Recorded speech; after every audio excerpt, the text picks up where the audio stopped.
Preparing for an AI engineering interview? You've reached Candy Mentor, and this video is for you. We'll walk through 25 key questions you're likely to face. For each question, you'll see a sample answer followed by the key points to cover. Subscribe, like, and share, and drop a topic request in the comments. Question 1. How do you decide whether to use a traditional ML model, a deep learning model, or an LLM for a product problem? I start from the product objective, not the model family. If the problem is structured prediction with tabular data, gradient boosting or logistic regression may outperform a deep model and be easier to explain. If we have images, audio, or complex text, deep learning is stronger. I use an LLM when the task needs language understanding, generation, summarization, or reasoning. The best choice balances accuracy, latency, cost, observability, and operational risk. While answering, focus on problem type, data availability, latency, interpretability, cost, expected accuracy, maintainability, and whether language reasoning or generative capability is truly required. Question 2. What is Retrieval-Augmented Generation, and when would you use it instead of fine-tuning? RAG connects a language model to external knowledge at query time. I embed documents, retrieve the most relevant chunks, and pass them into the prompt, so the model answers from grounded context. I prefer RAG when knowledge changes often, sources must be cited, or the model needs private enterprise data. Fine-tuning is better when I need consistent style, task behavior, or domain-specific patterns, not just updated facts. Make sure to cover retrieval, embeddings, vector databases, grounding, freshness of knowledge, hallucination reduction, cost comparison, and the difference between changing knowledge versus changing behavior. Question 3. How would you design an end-to-end pipeline for a production AI feature? I would design the pipeline around repeatability and measurable quality. Data is ingested, cleaned, versioned, and validated first. Then the model or prompt is trained, configured, and evaluated against offline metrics and business KPIs. Deployment should use CI/CD, model registry, canary releases, and rollback paths. After launch, I monitor latency, cost, errors, drift, user feedback, and safety failures. Production AI is a system, not just a model. In your answer, talk about data ingestion, validation, training or prompting, evaluation, deployment, monitoring, rollback, feedback loops, security, and ownership across the model lifecycle. Question 4. How do you evaluate an LLM-powered application beyond just checking a few sample outputs? I build an evaluation set that represents real user intents, edge cases, and failure modes. For each example, I define expected behavior, acceptable sources, and scoring criteria. I combine exact metrics where possible with LLM as judge, human review, and task-specific checks, like factuality or citation accuracy. I also track latency, refusal quality, cost, and safety. Most importantly, I run evaluations continuously, so prompt or model changes do not silently regress quality. Be sure to mention golden datasets, automated evaluation, human review, task-specific metrics, hallucination checks, regression testing, latency, cost, safety, and continuous evaluation after deployment. Question 5. What are embeddings, and how are they used in AI systems? Embeddings are dense numerical representations of data, usually text, images, or users, where similar items are close in vector space. In an AI system, I use them for semantic search, recommendations, duplicate detection, clustering, and RAG retrieval. For example, a support question and a relevant help article can match even if they use different words. The key is choosing the right embedding model, chunking strategy, similarity metric, and evaluation set. While answering, explain vector representation, semantic similarity, dimensionality, cosine similarity, search, clustering, recommendations, retrieval systems, and why embedding quality affects downstream performance. Question 6. How would you reduce hallucinations in an LLM-based customer support bot? I would first ground the bot in approved support content using RAG and require answers to cite retrieved sources. The prompt should instruct the model to say it does not know when context is insufficient. I would add confidence thresholds, route risky cases to humans, and restrict actions like refunds or account changes for validated tools. Then, I would evaluate hallucination rate on real tickets and monitor unsupported claims after launch.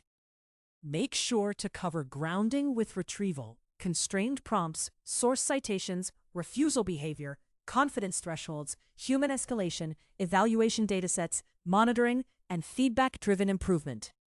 Question 7. What is the difference between prompt engineering, fine-tuning, and instruction tuning? Prompt engineering changes the instructions and context sent to a model without changing its weights.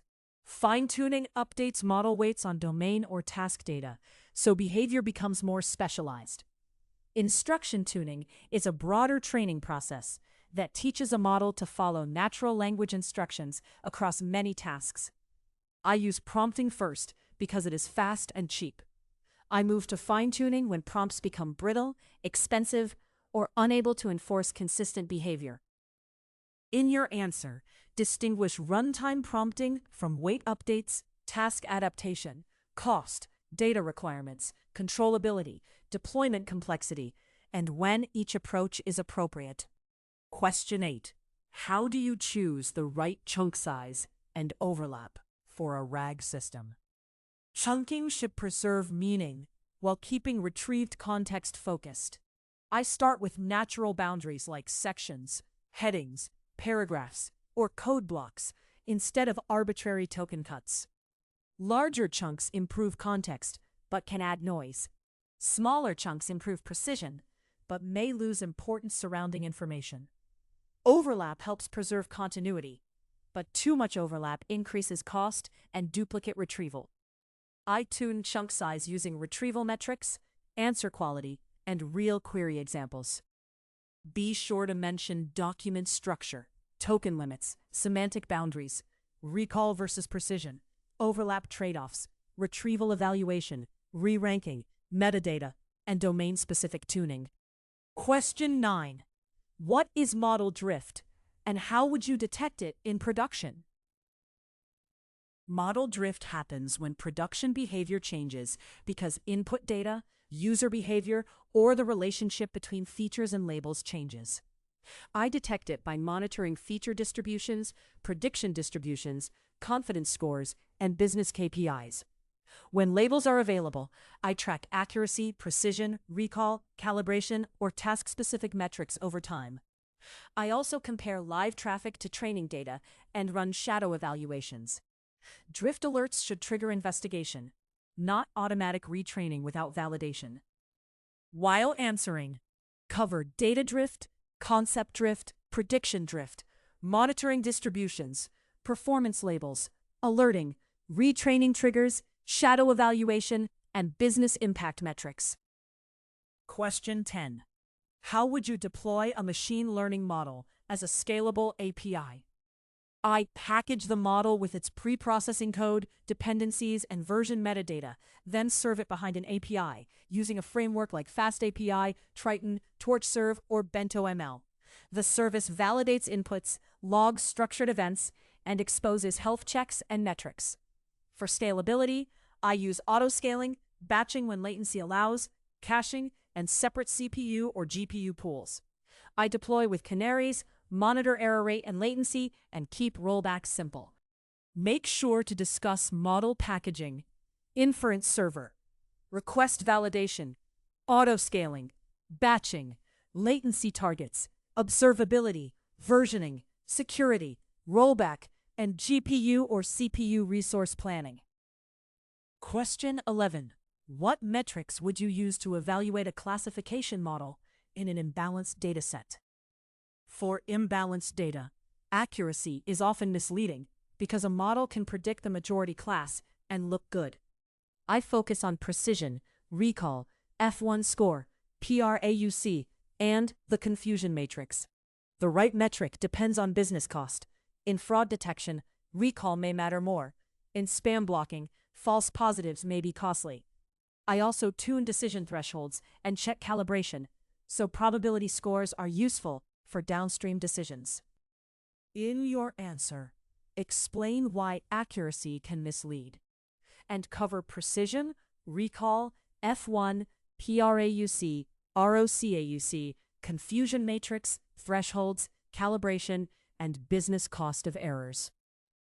Question 12. How do you handle data leakage during model development?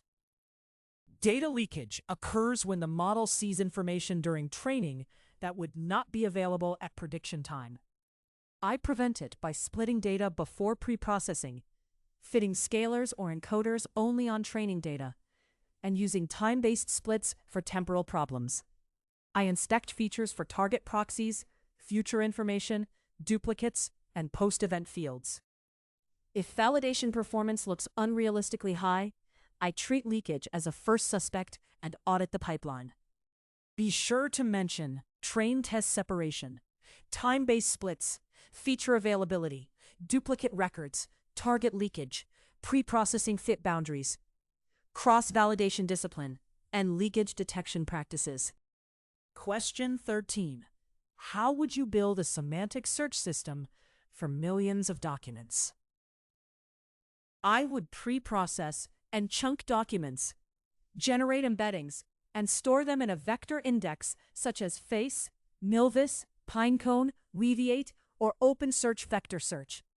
Queries are embedded and matched using approximate nearest neighbor search, often with metadata filters. For quality, I add a re-ranker to improve top results. The system needs incremental indexing, deletion support, access control, latency monitoring, and evaluation using real search queries and relevance labels. While answering, cover embedding generation, indexing, vector database choice, approximate nearest neighbor search, metadata filters, re-ranking, freshness, latency, evaluation, and incremental updates. Question 14. What are the main trade-offs between using an open source model and a hosted AI API? A hosted AI API is usually faster to integrate, highly capable, and operationally simple. But it can be expensive at scale and introduces vendor dependency. Open source models give more control over privacy, customization, latency, and deployment environment, but require infrastructure, tuning, monitoring, and ML operations expertise. I choose based on data sensitivity, traffic volume, quality requirements, latency targets, and total cost of ownership. Many teams start hosted, then self-host when scale justifies it. Make sure to compare cost, latency, data privacy, customization, reliability, operational burden, model quality, compliance, vendor lock-in, scaling complexity, and team expertise. Question 15. How do you design guardrails for an AI assistant that can call tools or APIs? Tool-using assistants need strict boundaries because generated text can trigger real actions. I define explicit tool schemas, validate every argument, and enforce authorization outside the model.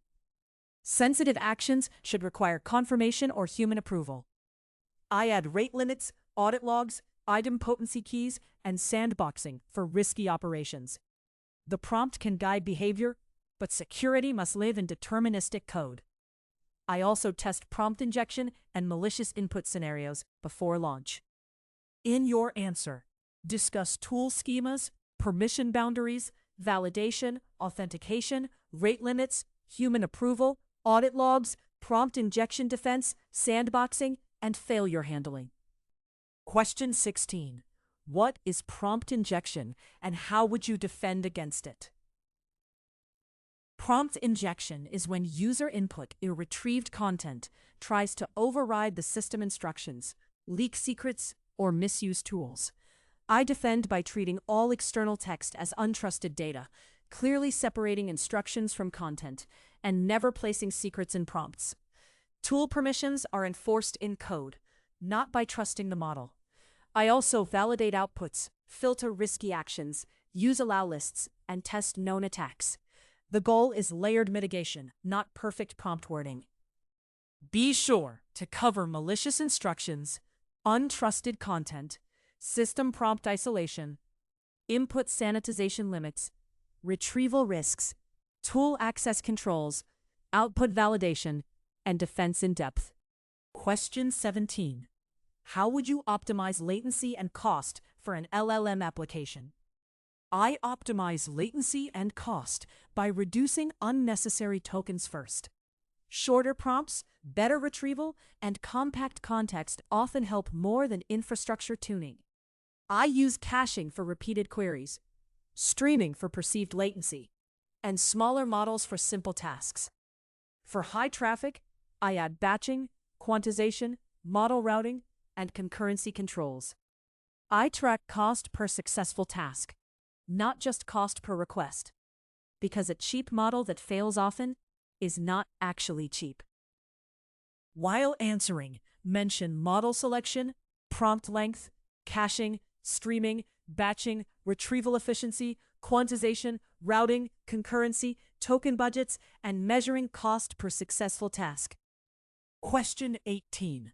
How do you handle personally identifiable information in AI training or inference pipelines? I handle PII by minimizing collection, limiting access, and applying privacy controls throughout the pipeline. Before training or prompting, I redact or tokenize sensitive fields when they are not required. Data should be encrypted at rest and in transit, with retention policies and audit logs. For hosted APIs, I verify data usage terms and compliance requirements. I also avoid training models on sensitive data, unless there is a clear legal basis and strong governance. Make sure to cover data minimization, consent, masking, encryption, access control, retention policies, auditability, compliance, redaction before prompts, and avoiding sensitive data memorization. Question 19. What is the role of a feature store in machine learning systems?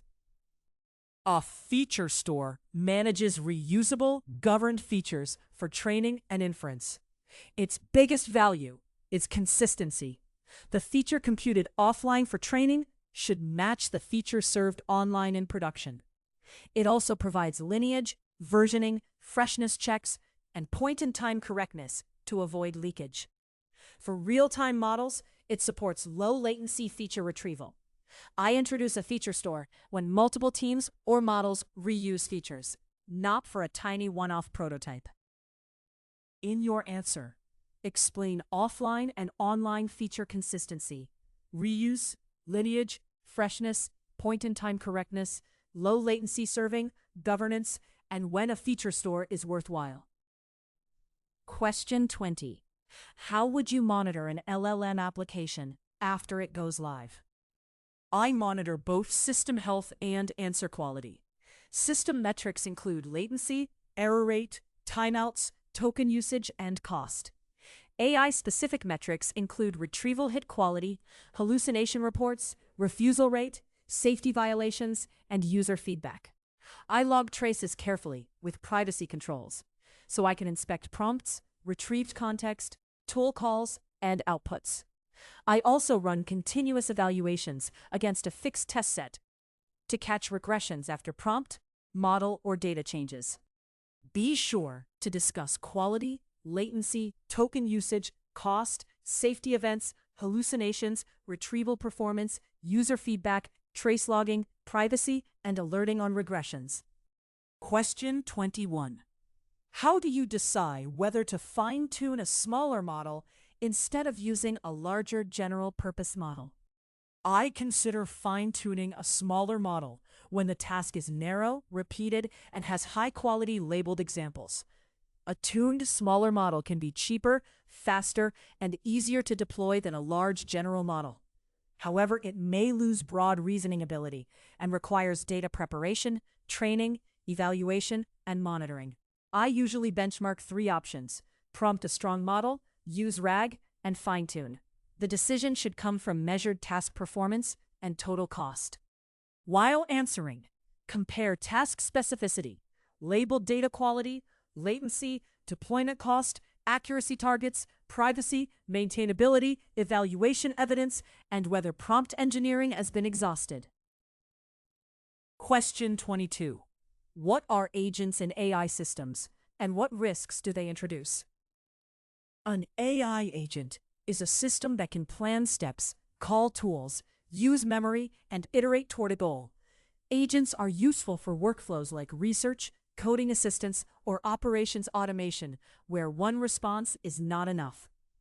The risk is that errors compound across steps, costs can grow unpredictably, and tool misuse can cause real damage. I design agents with clear limits, observable traces, bounded loops, permission checks, and fallback paths. Make sure to define agents, planning, tool use, memory, multi-step execution, observability, compounding errors, cost explosion, security risks, and the need for constraints. Question 23. How would you run an A/B test for a new recommendation or AI ranking model? I start with a clear hypothesis and offline validation before exposing users. In the A/B test, users are randomly assigned to control or treatment, and I track a primary metric like click-through rate, conversion, retention, or revenue. I also define guardrails such as latency, complaints, diversity, and long-term engagement. The test needs enough sample size and duration to avoid noise. I ramp gradually and look for practical significance, not just statistical significance. In your answer, mention hypothesis, randomization, guardrail metrics, primary metrics, sample size, duration, bias control, offline validation, ramp up, and interpreting practical significance. Question 24. How do you make AI systems explainable to users and stakeholders? Explainability depends on the audience. For stakeholders, I explain what data the model uses, what objective it optimizes, and where it can fail. For users, I provide concise reasons, evidence, citations, or highlighted inputs that influence the answer. For regulated decisions, I keep decision logs and use interpretable methods or post hoc explanations carefully. I avoid fake certainty. A good explanation should increase trust while accurately representing the model's limitations. Be sure to cover model interpretability, feature importance, examples, citations, uncertainty, limitations, decision logs, user-facing explanations, and matching explanation depth to audience. Question 25. How would you approach debugging an AI system whose output quality suddenly drops? I debug quality drops by isolating what changed. I check recent deployments, prompt versions, model versions, retrieval index updates, data pipelines, and dependency outages. Then I compare failing examples against previous traces to see whether the issue is input data, retrieval, reasoning, tool calls, or output formatting. I use offline regression tests and segment analysis to find the scope. If user impact is high, I roll back first and investigate deeper after stability returns. While answering, structure the investigation around recent changes, data quality, prompt or model versions, retrieval failures, infrastructure issues, evaluation regressions, user segments, and rollback strategy. If you are still with us, congratulations, you are much ahead of the rest and serious about preparing for your interview. We hope we were able to add value to your preparation and create some helpful content. Do not forget to like and share this video. Your small act can do great things for us.